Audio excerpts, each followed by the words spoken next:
She was 21 years old and homeless, standing in the shivering rain of a county tax auction with her only inheritance, a brass compass that no longer pointed north, its needle spinning aimlessly as if searching for a home that no longer existed.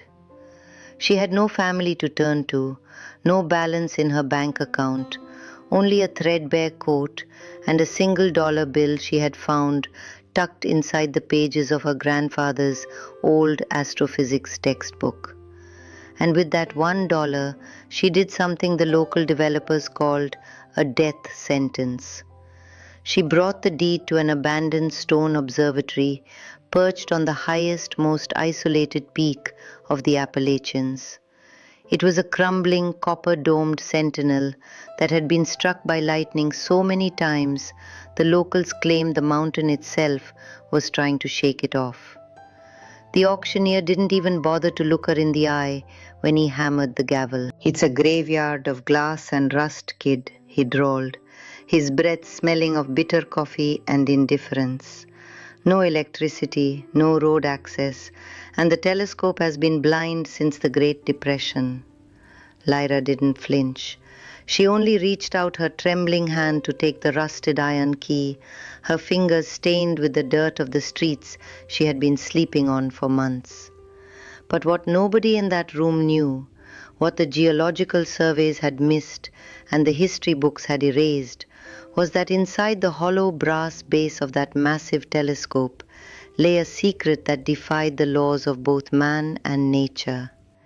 It was a map drawn in light and shadow, waiting for someone who had lost everything to finally see the value in what remained.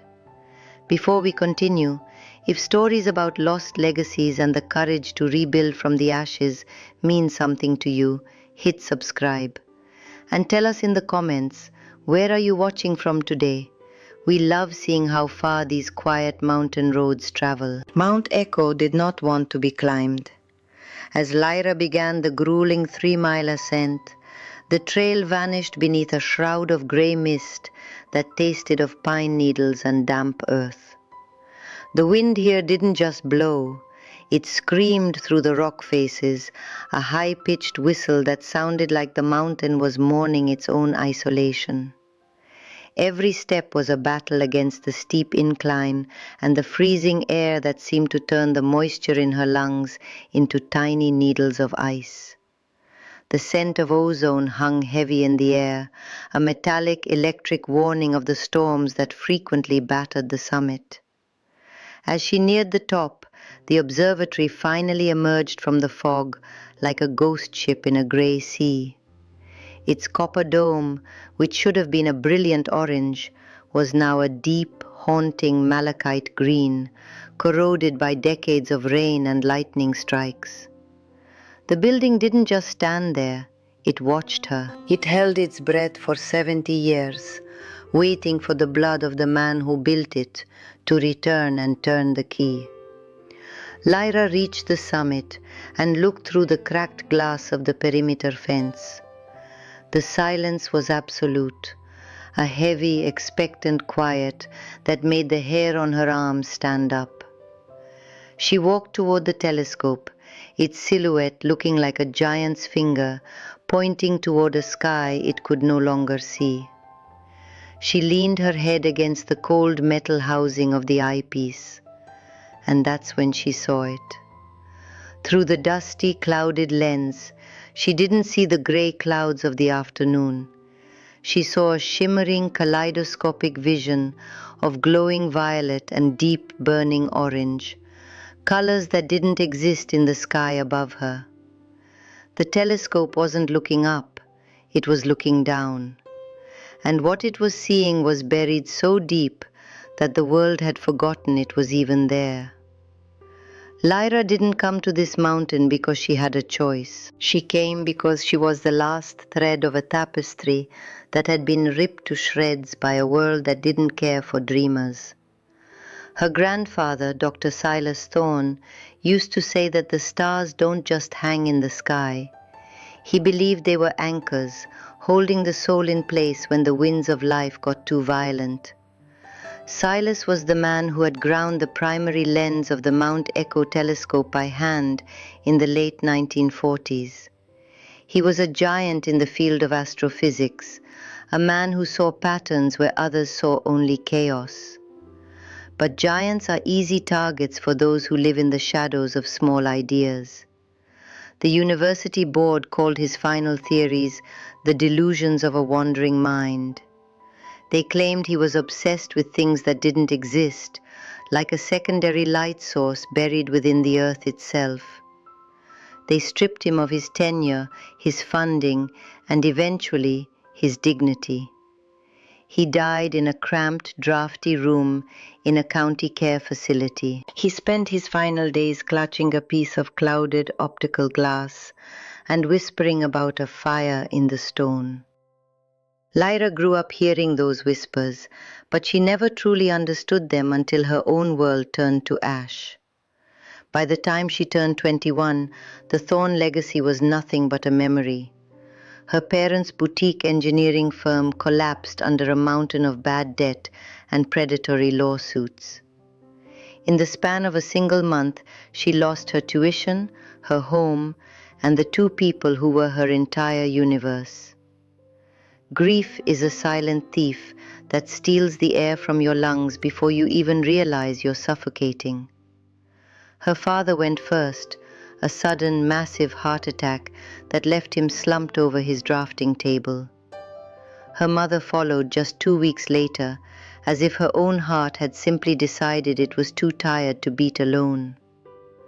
Lyra stood on the sidewalk of their suburban home, watching a stranger hammer a bank-owned sign into the grass where she used to play. She had one duffel bag, a backpack, and the wooden trunk that had belonged to Silas.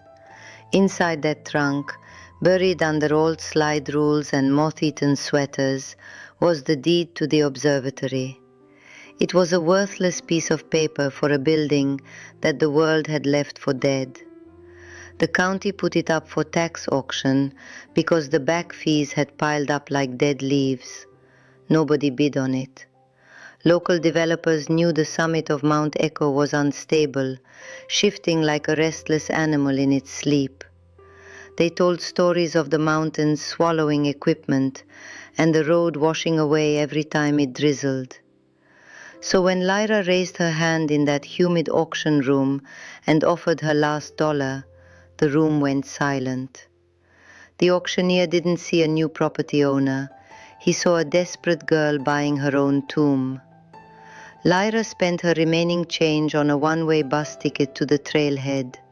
She packed Silas's old star charts and the brass compass he had given her when she was 10. The compass was broken, the needle spinning in frantic, panicked circles every time she got close to the mountain. She didn't need to find north.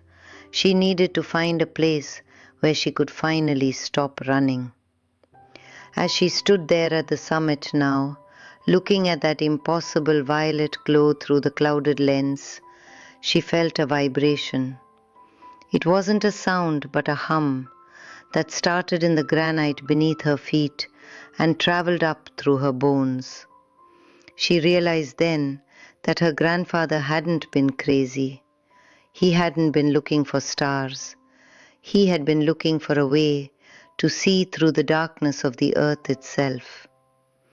But the telescope was just the eye. To find the heart, she would have to find a way inside a building that was literally frozen in time. Mount Echo didn't just hide its secrets.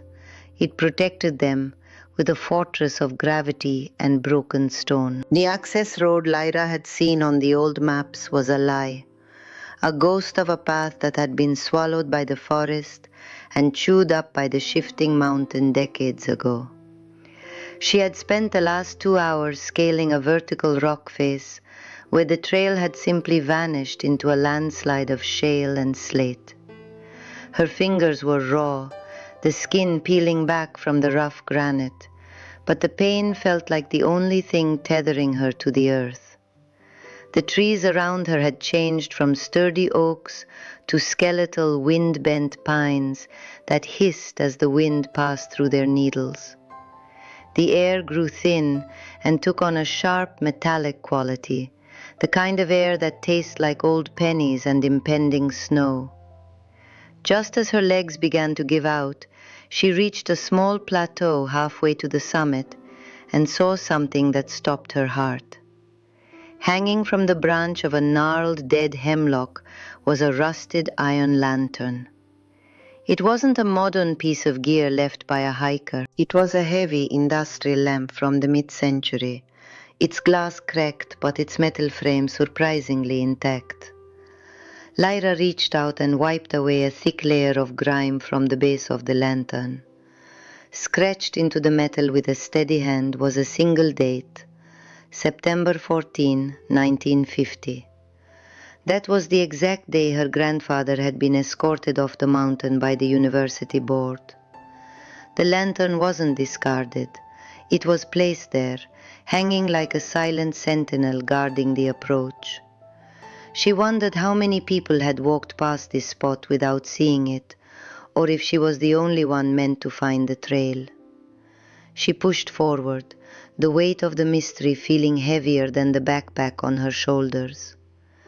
When she finally stood before the massive oak doors of the observatory, she realized the auctioneer had been right about one thing. The building was a wreck. But he was wrong about it being dead. The stone walls seemed to thrum with a low-frequency vibration that shook the loose gravel around her boots. Ice had filled the seams of the door, welding the wood to the stone frame in a translucent frozen seal. The building looked like it was holding its breath, a stone giant waiting for a reason to wake up. Lyra took her father's heavy ball-peen hammer from her pack, her breath coming in short, white bursts. She struck the ice seal at the edge of the door. The sound echoed across the valley like a gunshot, a sharp crack that sent a flock of ravens screaming into the gray sky. She struck it again, and then a third time, until the frozen barrier shattered into 1,000 glittering diamonds. The door didn't just open, it exhaled.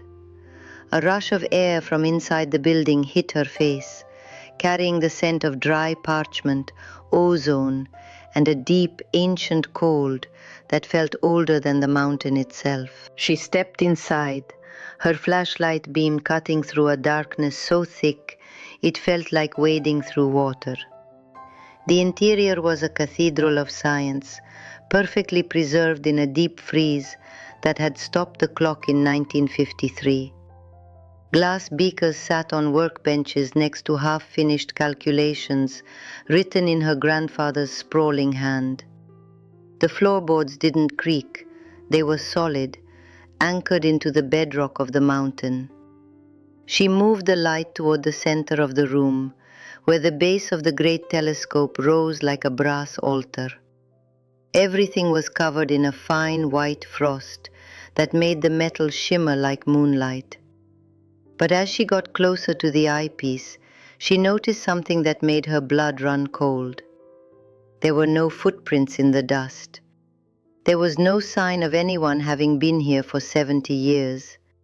Yet, sitting on the observer's chair, perfectly placed as if waiting for a guest, was a single steaming cup of coffee. The liquid was dark, the surface swirling with heat, a wisp of steam rising into the freezing air. Lyra stood frozen, her hammer still gripped in her shaking hand. In a room where the temperature was well below freezing, in a building that had been sealed since before she was born, something was still generating heat, and it wasn't the coffee. It was the telescope base itself, the massive brass housing glowing with a faint internal warmth that began to melt the ice on her coat. The steam from the cup didn't make sense. She reached out a gloved finger to touch the porcelain. It was stone cold. The steam wasn't heat at all. It was a fine microscopic mist of refracting crystals being ejected from the telescope's core through a tiny vent. The building wasn't just warm, It was alive with a geological metabolism she couldn't yet explain. Lyra turned her attention to the primary lens of the great telescope. It was caked in a thick amber-colored resin that looked like dried honey. She ran her thumb over the surface. This wasn't neglect. It was intentional sabotage. Someone had blinded the mountain's eye to keep it from seeing the truth 70 years ago. She knew she couldn't just wipe it away with a rag. The resin was a complex polymer, likely designed to bond with the glass and distort any light passing through. Lyra pulled a small glass vial and a tin of surgical spirits from her backpack. She had spent her last few dollars at a specialized chemical supply shop before leaving the city. She began the glass surgeon phase of her exile. She mixed a precise ratio of distilled snow, alcohol, and a dash of mountain mineral salts she scraped from the damp stone walls. The mixture hissed as she applied it to the lens with a silk cloth. She began the rhythmic figure-8 motion her grandfather had taught her when she was 6. Never circular, never straight. You have to follow the curve of the universe if you want to see through it. The work was brutal and agonizingly slow. The air in the observatory grew colder as night fell, the internal warmth of the machinery barely keeping her fingers from freezing. Every hour she would stop to check her progress with the jeweler's loupe. The amber crust began to peel away in long translucent strips. Beneath the sabotage, the glass was perfect. It was a deep, obsidian-black optical crystal that seemed to swallow the light of her flashlight. As the final layer of resin vanished, the telescope emitted a low musical chime that vibrated the floorboards. The internal gears, long thought to be rusted solid, began to turn with the grace of a clockwork ballerina. Lyra peered into the eyepiece again. The kaleidoscopic violet glow was sharper now. It was pulsing in time with her own heartbeat.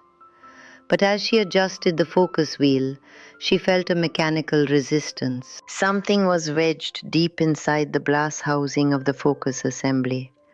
She used a pair of fine-point tweezers to reach into the dark crevice of the machine. She pulled out a thin, rectangular sliver of celluloid. It was a negative film. It had been preserved for 7 decades by the vacuum seal of the telescope's internal housing. Lyra held it up to the light of the moon as the copper dome above her began to rotate on its rusted tracks. The negative didn't show stars or planets. It showed a cross-section of the mountain's foundation, revealing a subterranean cathedral of light. It was a map of a world that shouldn't exist. And at the center of that map was a signature she recognized anywhere. It was a thumbprint made of black ink, right next to the words, Black Fire. She realized then that her grandfather hadn't been an astronomer at all. He was a surveyor of the impossible. The negative felt like a piece of frozen time against her palm. She remembered the smell of her grandfather's old workshop, acrid, sharp, and full of heavy possibility. Her hands began to move with a technical memory they didn't know they possessed. She scanned the room and found a heavy steel door marked with a red light bulb that had long since burnt out. It was the darkroom, a small windowless box tucked into the corner of the stone hall. The air inside was stagnant and smelled of vinegar and dried silver nitrate. To her surprise, the chemical trays were still lined up on the counter, containing crusty, dried-up remnants of developing fluid. She didn't have fresh chemicals, but Silas's notes on the wall mentioned a mountain-derived developer. She combined a mixture of the distilled snow she had brought and a specific type of gray mineral dust she found in a jar labeled the catalyst. She submerged the film negative into the tray. Her flashlight beam was covered with a piece of red cloth she ripped from her scarf. The seconds ticked by like heartbeats in the dark. Slowly, an image began to bleed through the celluloid. It wasn't a picture of the sky. It was a map of the mountain's veins, showing a massive glowing core located precisely 400 feet below the observatory floor. The map showed a series of shafts and vents that acted like a giant cooling system for whatever was breathing down there. She realized the telescope wasn't just an instrument for looking. It was a key that aligned with the North Star to unlock a physical mechanism in the floor. She stepped back out into the main room, where the violet light from the eyepiece was now projecting a coordinate onto the floorboards. The dome above her groaned again, rotating another few inches as the mountain shifted. The coordinate sat directly over a section of the floor where the brass tracks for the telescope's rotation met. Lyra knelt down and ran her fingers over the wood. She felt a small circular indentation, no larger than a coin. She took her grandfather's brass compass and pressed it into the hole. The needle, which had been spinning in frantic circles for hours, suddenly snapped to a dead stop. A heavy metallic thud echoed from deep within the foundation. A section of the floor, weighted by a counterbalance of lead and stone, began to descend. It wasn't a trapdoor in the traditional sense. It was a hydraulic elevator powered by the very pressure Silas Thorne had described in his Second Life notes.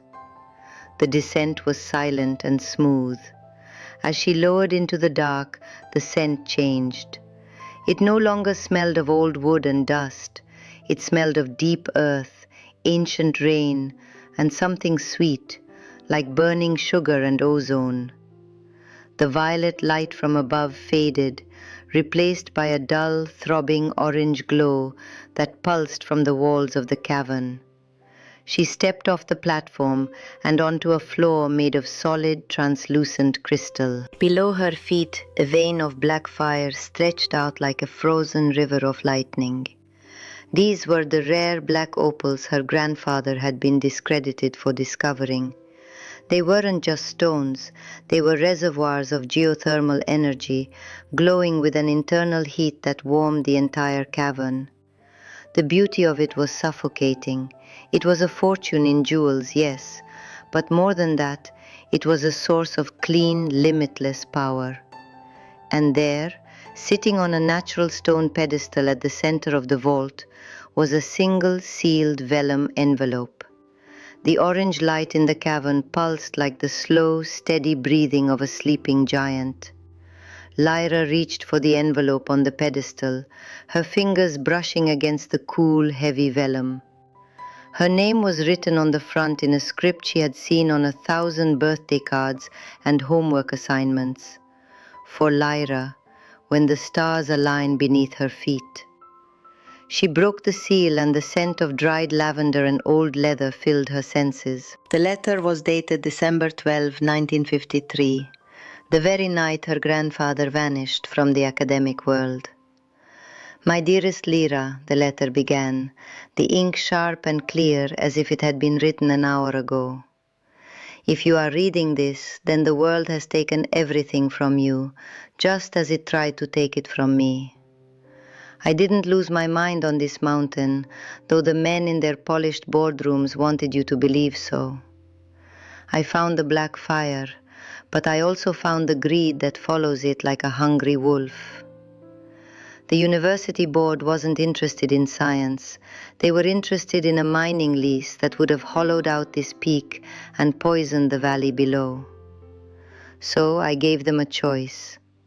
I blinded the telescope, I ruined my reputation, and I buried the truth where only someone with Thorne blood and a heart for the systems could find it. They thought I was a failure, but I was a guardian. The stones in these walls are worth more than the university's endowment, but their energy is the true legacy. Use them to build the world I couldn't. You aren't a victim of your circumstances, Lyra. You are the result of a long line of survivors who knew when to hide and when to fight. The mountain is yours now. Take care of the fire.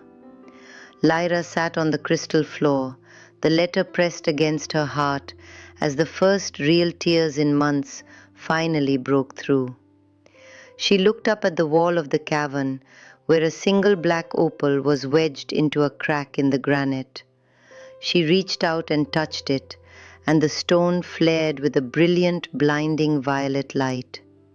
It wasn't just a rock, it was a battery of ancient geothermal power. Through her grandfather's sacrifice, she hadn't just inherited a fortune, she had inherited a purpose. She realized that Silas didn't die in poverty, he died in the ultimate triumph, knowing that his granddaughter would one day stand in this very spot. Maybe it was the way the heat from the stone felt like a warm hand on her shoulder. Maybe it was the way the vibration of the mountain finally felt like a lullaby. Maybe it was the way she realized that being lost was just the first step toward being found. She stood up, her legs strong for the first time since the bank took her home. She had a mountain to wake up. She had a world to change. And for the first time in 21 years, Lyra Thorne knew exactly where she was going. Lyra Thorne didn't run to the nearest jeweler to trade her heritage for a quick escape. She understood that Silas hadn't left her a pile of rocks. He had left her a responsibility to the land and the future. She spent the first 6 months living in the observatory, using the internal warmth of the black fire to survive the harshest Appalachian winter in a century.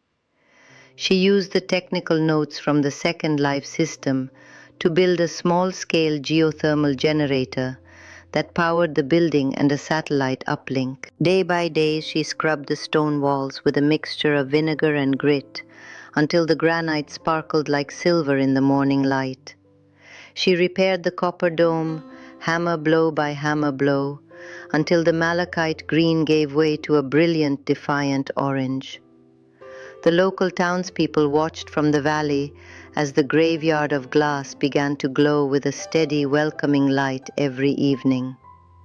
When the spring thaw finally came, Lyra didn't come down the mountain to beg for a job. She came down to hire a team of local engineers and masons who had been out of work since the old coal mines closed.